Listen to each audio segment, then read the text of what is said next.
Ayun guys, may kalabasa. Yung strawberry guys, kung mapapansin nyo. Ang dami ng bunga ng strawberry oh. Ayan oh. Ayan. Ayan, ang dami niya ng bunga oh. Ayan yung ating garlic. Ayan yung ating mga onion. Ayan, meron pa tayong strawberry dyan sa gilid. Ito meron tayong tomato, kamatis. Ito may sili. Strawberry, may bunga din. Oo. Kumbaga, maliit pa lang siya sa paso, pero bumubunga na talaga. Kasi, gustong gusto ng strawberry dito sa weather. Kasi malamig. Ayan, may mga sili. May mga sibuyas. Since, kukuha kasi ako ng onion leaves at magluluto ako. Ilalagay ko siya sa lulutuin ko. Pipiliin ko lang guys yung mga malalaki.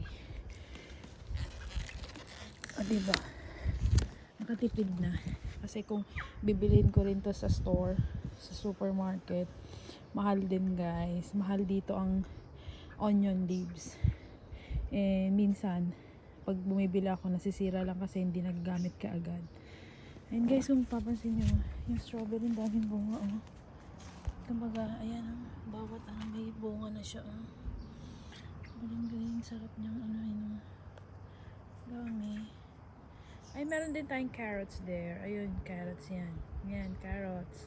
Ito yung ating garlic. Ito, mga kamatis. Guys.